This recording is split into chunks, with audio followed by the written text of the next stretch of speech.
So let me ask you a question, because you talked about a possible Israeli ground troop incursion into Lebanon. No decision's been made, we're told. The last time Israel invaded Lebanon nearly two decades ago, Israeli troops became bogged down, ultimately withdrew with really not much to show for it except high casualty counts on both sides, including a lot of innocent Lebanese civilians.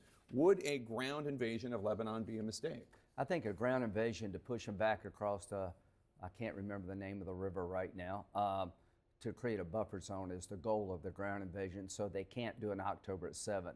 The Red One elite brigade of Hezbollah, they need to be pushed back across that river. It's not going to be 2006, but how do you hold it?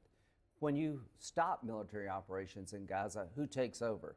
Without a normalization deal, the Arabs don't come in to reform the West Bank and take over Gaza. Without some diplomatic solution, Israel's going to be occupying parts 40 miles of Lebanon to create a buffer zone. That, to me, is not the outcome I desire. Really, in many ways, that's a win for Iran. So let me ask you, you're one of Netanyahu's most stalwart defenders in the United States Senate. And I know Israel has the right to defend itself.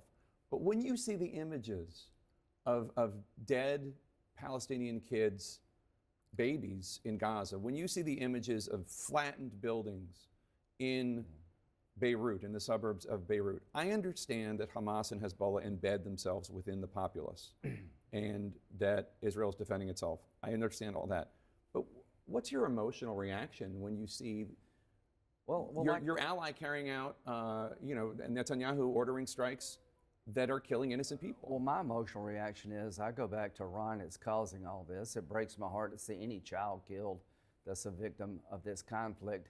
I am focused like a laser. I talked to President Trump yesterday about this. We've got to change the game. There's nothing new about this game. You go into Lebanon, you beat them up, you leave, you go into Gaza, you go into the West Bank. It's different this time. But what makes it different is if you can get the Arabs finally to take over the Palestinian file, if you can put Iran back in a box. Trump had them in a box. This is a result of Iran running wild, having $80 billion of sanctions relief they used to build up Hamas and Hezbollah. Nobody in Israel is even talking to the Biden administration. The Biden administration is paralyzed by fear of Iran.